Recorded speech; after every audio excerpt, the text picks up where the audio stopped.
So, I want to talk about the issue of the EFCC, the Economic and Financial Crimes Commission, and Tompolo, the ex-Niger Delta militant leader. You know, on the 11th of May, there was a video of Tompolo celebrating and dancing. And in that video, someone came to his front and was spraying what looks like notes, at his feet. Tompolo was dancing and appeared to be stepping on those notes. So when that video came out and it went viral, so Nigerians started tagging the EFCC. The EFCC have social media handles on Facebook, X, Instagram, and others. So Nigerian youth started tagging the EFCC that look at what Tompolo is doing. You are not addressing this issue. So that started on the 11th. So the following day, on the 12th of May, the EFCC handle now responded. So they took a picture of that Tompolo video and they said that Naira abuse, nobody is above the law. Tompolo will have questions to answer. So when the EFCC handle brought out that, people will now say, okay, EFCC, okay, let's wait to see if they are going to arrest Tompolo the way they have arrested Bobrisky, VDM. Let's see that if the EFCC has mind, they should go and arrest Tompolo. This happened on the 12th of May.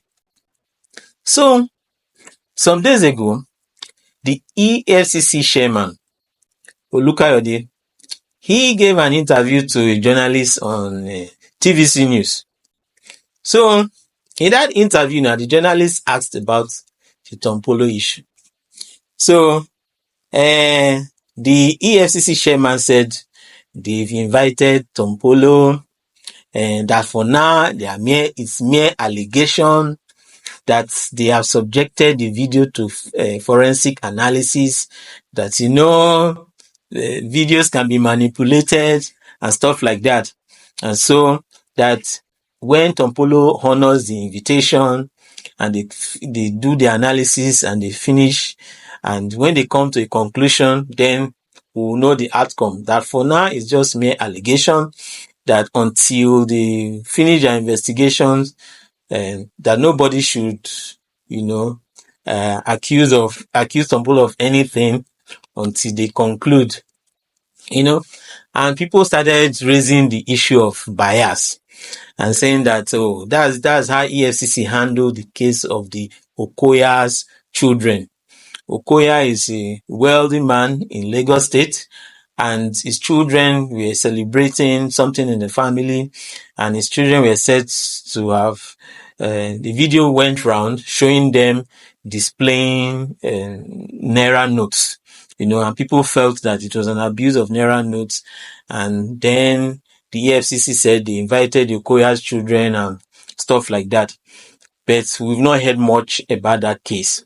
Unlike what happened to Bobrisky, that Bobrisky was sent to prison, on account of the same offense. So now, I think this issue from the beginning, right? I kind of during the Bobrisky case, I felt that the EFCC shouldn't be going down that route. They shouldn't. Because there is a culture in Nigeria,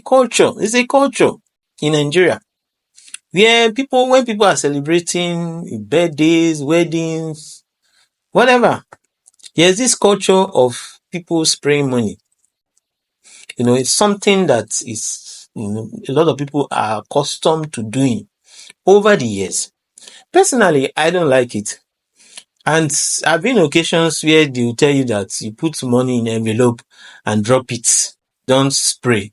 You understand? And I think it's better that way. I feel it's more decent. Spray money, display money, I don't really like it. But there are a lot of people who are okay with it, who are comfortable with, okay, that's their own. But what I'm trying to say is that if the EFCC wants to really go down that road, a lot of people will be arrested. In short, their prisons, it will not be enough to hold people that will be arrested on account of that. So, something that is a culture, right? I don't think you can effectively legislate against a culture. Rather, when something is a culture, you have to change hearts and minds. You have to appeal to people. What do you want? You want people to value the naira. So you talk to people about valuing the naira. And another thing with the value is that the naira itself has to have value.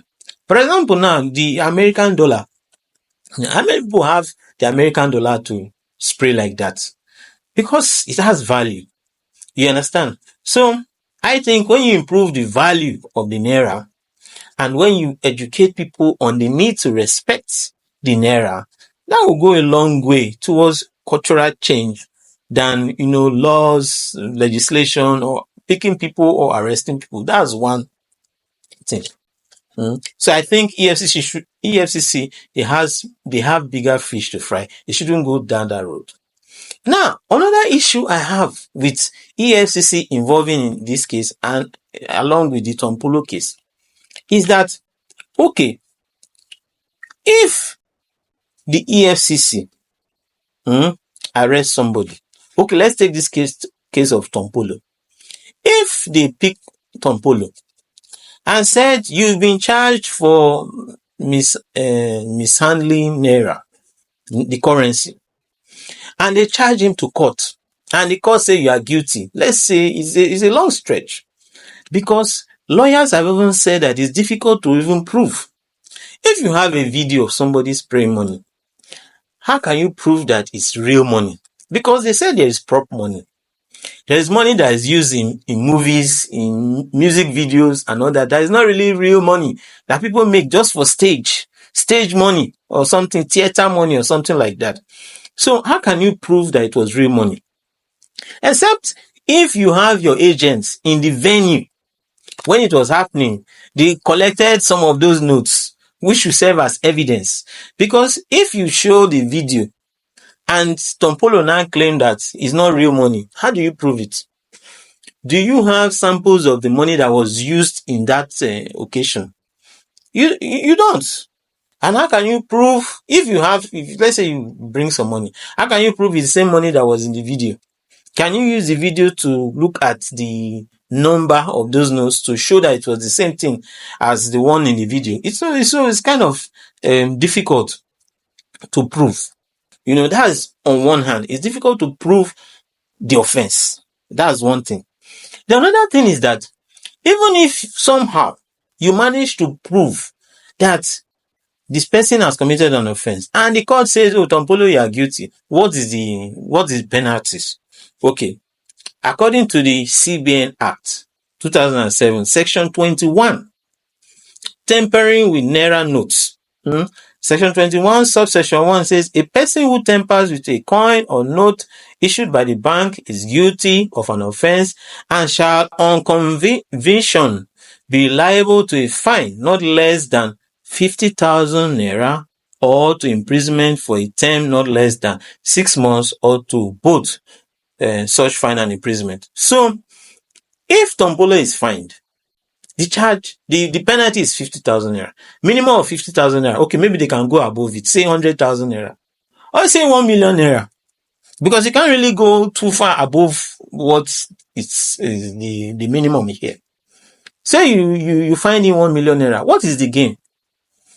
What has the EFCC achieved? Imagine the resources you take to even analyze the video. Imagine pulling officers that are investigating other offenses to now come and analyze this video, to interview Tompolo. Imagine flying somebody from Abuja to Niger Delta, or from Abuja to Lagos on this case. And after finding the person guilty, the person is charged 50,000 naira. So what have you gained? The EFCC is charged with, they had to investigate money laundering cases. You understand? And there was a time that they said that if you report some issues to EFCC, if it goes below a certain amount, they won't even bother. If you report a case to EFCC, if it's below a certain amount, I've forgotten, let me not give a figure so that I don't make a mistake. They won't even bother investigate, because the amount has to be big enough so that when they investigate the outcome, what they will get. Because if somebody say somebody stole money, right? And you now say you charge the person to court, the person is found guilty. Let's say the person stole 10 million and you're able to recover that money that the person stole. Then yes, it's something. You've recovered something substantial. You understand? So the resources that was spent on that issue or that case will not be wasted. But if the amount is small, putting officers and resources in is a waste of time.